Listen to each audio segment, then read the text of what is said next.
Back, the gentlewoman from California, Ms. Kim, is now recognized for 5 minutes.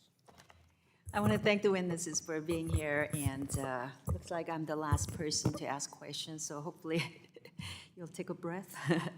But I represent a district in Southern California, which is prone to wildfires because of bad land management practices from Sacramento. And we have drought and the impact of climate change.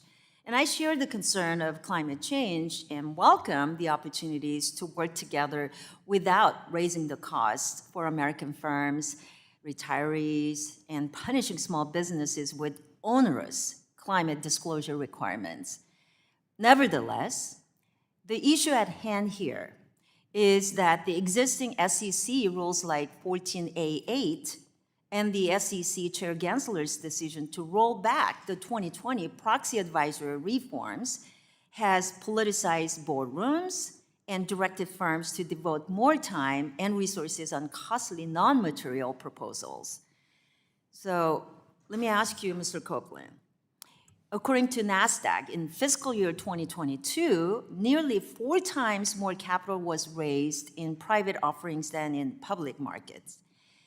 In your written testimony, you mentioned that we have seen the number of companies listed on the US public exchanges decline more than 50% since the mid-1980s. So what do you attribute that decline to? Can you give us some examples? Yeah, I think it's a mix of factors. I mean, one is, this body has acted in ways that increased the cost of being public through Sarbanes-Oxley in 2003.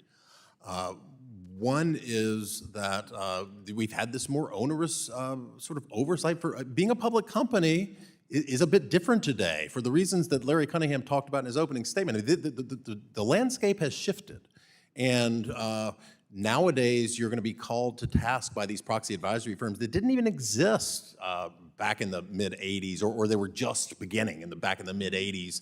And they certainly didn't exist with the kind of power they had, let alone these big asset management fund families like BlackRock, State Street, Vanguard. They existed, but they didn't have nearly the market share and clout they have now. So you're going to have to answer to all these sorts of so there's a cost to doing business of being public. Yeah. And so what we're doing with a lot more private ownership than public ownership, we're creating a 2-tiered system of ownership.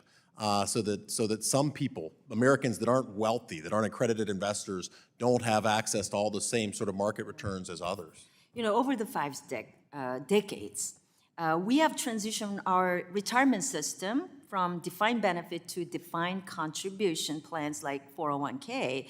And in 2019, private sector defined contribution, they had 85.5 million active participants. So in your view, how could the slowdown in IPO activity and costly non-material shareholder proposals impact the returns on retirement savings for Americans?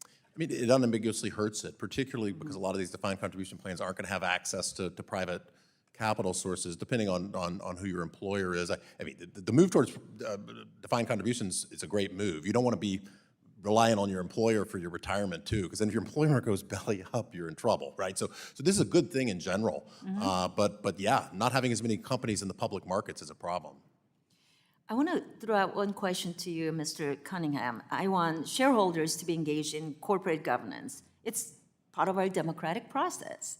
However, SEC Rule 14A8 sets a very low bar for shareholders to submit proposals for inclusion in a company's proxy statement. So do you believe that we run the risk of rogue actors like the CCP could game the shareholder proposal process to put our firms at a competitive disadvantage in the global markets? If so, how could we prevent this from happening? Yes, I think there's a great risk when the SEC relaxes all of its filters and permits any proposal to be submitted, especially the social proposals, where the judgment of the SEC staff alone will determine whether a proposal needs to be submitted or not, and without any nexus to the corporation or its shareholders.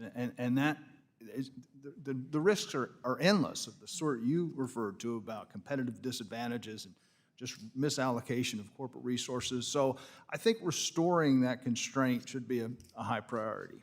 Great. Well, thank you so much. With that, I'll yield back the balance of my time. Gentlelady yields back.